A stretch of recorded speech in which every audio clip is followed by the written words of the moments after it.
Welcome into the Solo Shot Sports Podcast. I'm your host, Dom Mana. Happy Solo Shot Saturday, everyone. It is a beautiful last summer day here at the ETV Community Media Center. I am repping our new merchandise, our new t-shirts, our run done by Love Custom Creations, a great business partner here in town, a sponsor of the station. And the baseball season is ramping towards a close. We have teams that are getting down to the thick of it, trying to make the playoffs, trying to know what they have, trying to get good looks, trying to hit statistical milestones, but no statistical milestone that was anticipated more than the unicorn himself. Shohei Ohtani secured 50-50. He christened the club, and it was in absolutely epic fashion. Earlier this season, he broke the record in MLB for most games in a season with a home run and a stolen base. He had 14 was the new record that he set. He has more than that now. He's up to 16. And not only did he get 50-50 in the same game, he got 51-51 as he hit 3 home runs, stole 2 bases, 6 for 6 with 10 RBIs against the Miami Marlins. One of, if not the best, single game offensive performance we have ever seen. I've talked about it at length on this podcast that I don't think he gets talked about enough. There is not one player playing today that you are more likely to tell your kids about, to tell your grandkids about. Go out there and watch Shohei Ohtani play. If he's coming to a city near you, go see him. If you have a chance to sit down and listen to a game on the radio or watch him on your television screen, do it. He is unbelievable. And I know a lot of people are talking about 50-50 not being as impressive because he's a DH. All he does is hits. He's only playing 3 to 5 minutes per game. Shohei Ohtani is doing this at a ridiculous rate. This is a guy who, of the 6 members of the 40-40 club, was by far the most efficient, hitting a home run once every 14 at-bats, stealing a base at a 92% success rate. Teams that are facing the Dodgers know that Shohei Ohtani is a feared hitter. He's only hitting. They're not giving him great looks every single at-bat. They're not giving him free chances to steal bases on the base paths, and he is doing both at an insanely high rate. And the Dodgers did clinch postseason action, which means we get to watch this unicorn on the national stage in the postseason. And if you are a baseball fan and don't take some time to watch that Dodgers playoff series, to watch him in prime time, to extend the legend that is, I don't know what to say to you. Absolutely amazing. He's about to win his 3rd MVP and put together a 7-win season almost without throwing a single pitch. The entire time he's been having this 50-50 season, he has been rehabbing from Tommy John surgery on his elbow so he can pitch again in 2025. On top of having one of the best offensive seasons we've ever seen. It is beyond magical. It is beyond anything I could have imagined.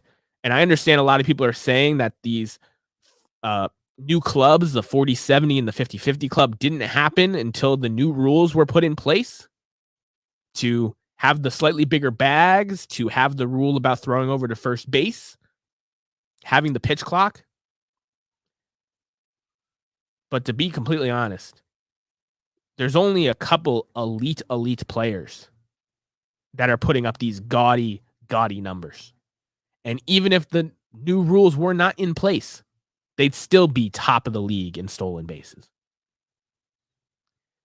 The league did those rule changes because they wanted to see more action on the base pass. And whether it's Ronald Acuna's 2023 MVP season, Shohei Ohtani's 2024 MVP season, or any seasons to come, I think it's great for the game of baseball. Speed is back in the game. Since Rickey Henderson retired, there has really been a chasm in the stolen base world. There's been some big seasons, but there hasn't been too many guys who consistently can steal bags at a high level, 30 plus. Baseball is bringing that back. And as a fan, I enjoy watching it. There are just so many guys right now that weren't attempting as many steals and that weren't doing what they're doing statistically, and it's for the better. But to say that 50 stolen bases at a 92% success rate is only about the rule changes and not about Shohei Ohtani's approach, how much he respects the game, how great of an ambassador he is for your children, it is just insane to me that there's people still hating on this guy. And there's nothing against Francisco Lindor or any of the other guys that have been in the MVP conversation this season in the National League. But Shohei Ohtani, 50 freaking 50. Congratulations, and I cannot wait to see you play postseason baseball. Now, on a less positive note, my Red Sox are officially cooked.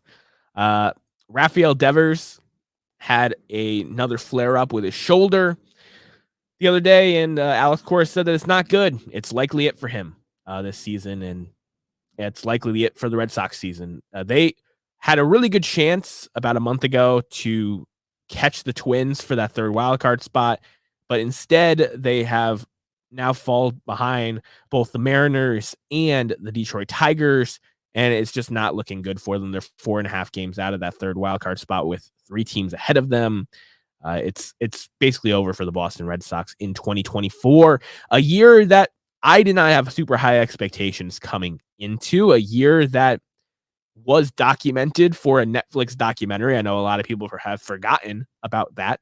And there were some highs for this season, for this documentary, this Hard Knocks-esque season, whether that be the pitching being lights out to begin the season under Andrew Bailey's tutelage, whether that be Jarren Duran's breakout season, leading himself all the way to a historic stat line and an all-star game MVP, whether that be some of the huge home runs that have been hit by guys like Tyler O'Neill and Tristan Casas and Rafael Devers throughout the season, some big wins, some moves at the deadline.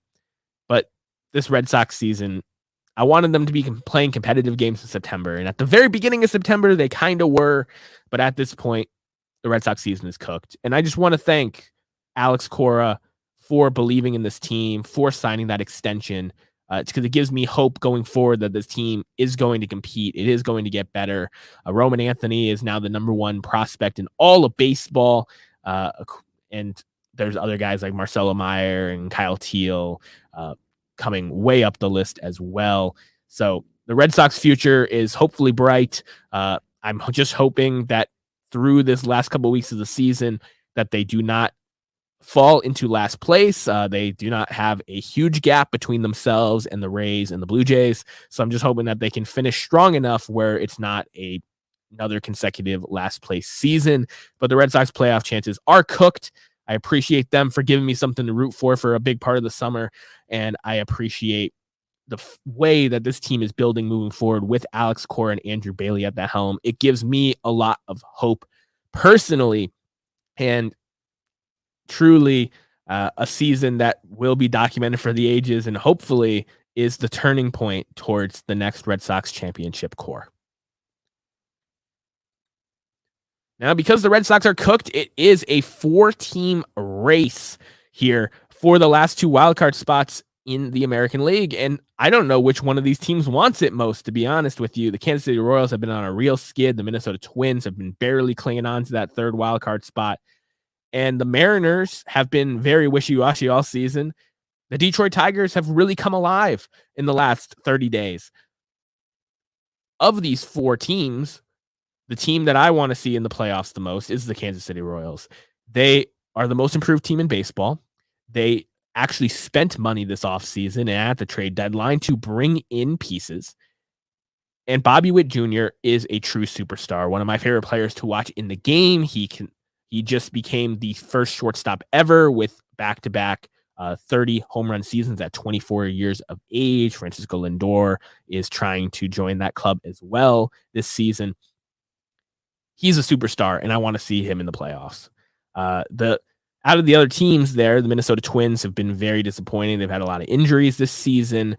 Pablo Lopez was a big Cy Young candidate at the beginning of the season and has not had a ace season this year. Bailey Ober's have been very streaky. They've had their offensive highs and lows. The Detroit Tigers, a team that's sold at the deadline, but still has Tariq Skubal, who looks to be the AL Cy Young frontrunner, has a chance to win the pitching Triple Crown this year. He's been fantastic, and they have guys like Riley Green and a bunch of other young bats that have come alive during this last stretch pushing towards the playoffs, so it would be great for Detroit fans to get back in the postseason. It's been a while since they made the playoffs. But the Seattle Mariners, to me, it's a team that has the best pitching staff, arguably, in the American League, starting pitching staff. They have a stud closer. Randy Arozarena is a playoff performer. Julio Rodriguez, Justin Turner, they have a lot of quality guys. Cal Raleigh. To me, if I had to cherry pick the two teams that I think would be the most exciting to watch in the playoffs, it would be the Royals and the Mariners.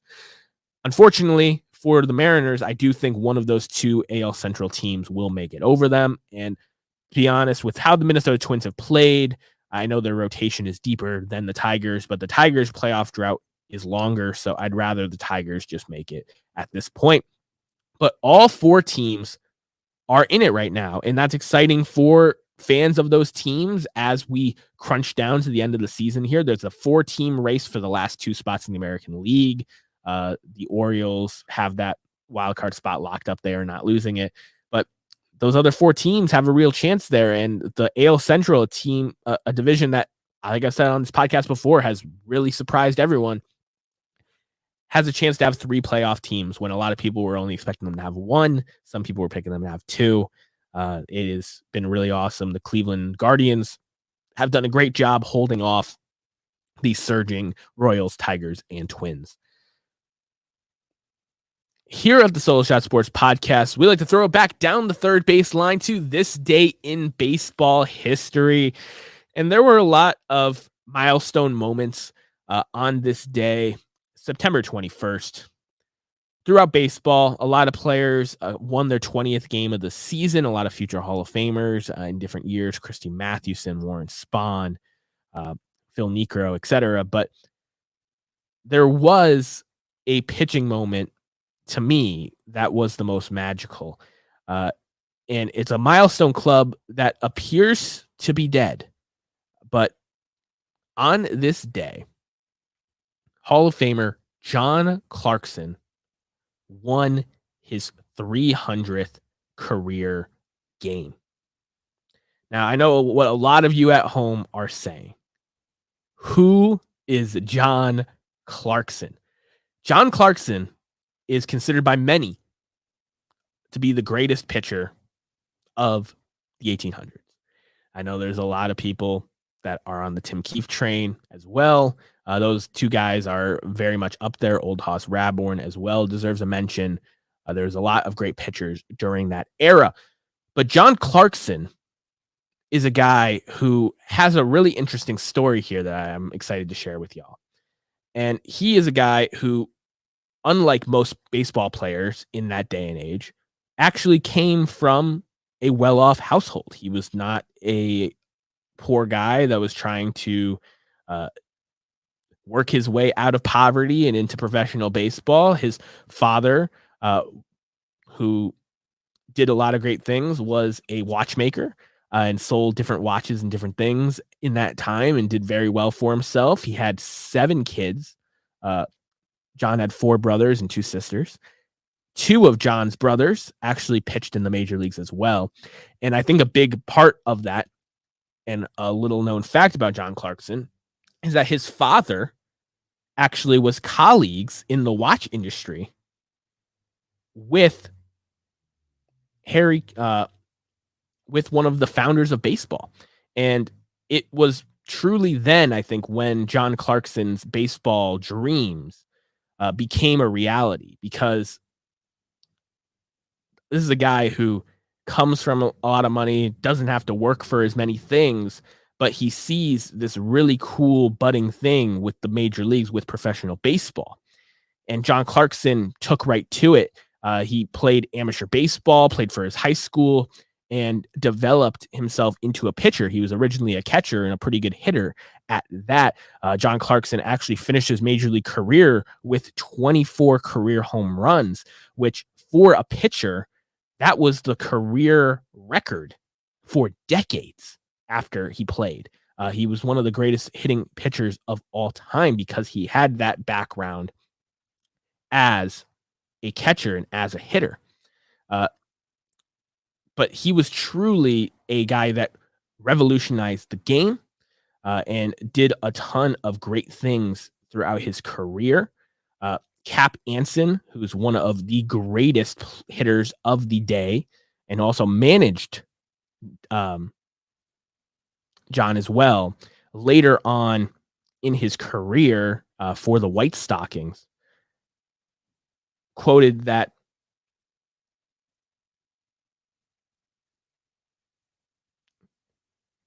in knowing exactly what kind of ball a batter could not hit, and in his ability to serve up that just kind of ball, I don't think I've ever seen an equal of Clarkson. Clarkson was a control specialist. He was not a flamethrower by any means, and he did not care about the strikeout. He finished just under 2,000 career strikeouts. But on this day, he became the second member of the 300 win club and made it a club officially on this day, because John Clarkson in 1892 really became a big piece of baseball history. And I urge you guys, as I do every time I do one of these spotlights, to go and check out his baseball reference page, because he won the pitching triple crown with 49 wins, which is outrageous. That is a top 4 mark of all time in a single season. And it's not his best season. He has a 53 win season. He won 328 games and only lost 178. A 2.81 career ERA. He led the league in wins 3 times. He won the ERA title in 1889. He led the league in games started and complete games 3 times. Led the league in shutouts twice. Led the league in innings pitched 4 times. And led the league in strikeouts 3 times. In an era where strikeouts were not prevalent, he had a 300 strikeout season, 308 in 1885. I know a lot of these early baseball stories get kind of swept under the rug. They don't get talked about as those generations of fans that watched and talked about them pass on. But John Clarkson joined an immortal club on this date in 1892. And I hope you guys enjoyed my tribute to him and his feat of his amazing career. And I hope you guys look him up, because very little known player with a heck of a career story. Now we finish things out here with an exciting new milestone, and that is the Reds. Elly De La Cruz became the fastest player in Major League Baseball history to record 100 stolen bases. He did so in 251 games. The next closest is 379. So almost a full season difference. 128 game difference. That's a full season for a lot of players. Between second place and Elly De La Cruz. And if you think that's crazy enough, there's only 12 players in the history of baseball that have stolen 100 bases in less than 1,000 career games played. Ellie De La Cruz did it in 251 games.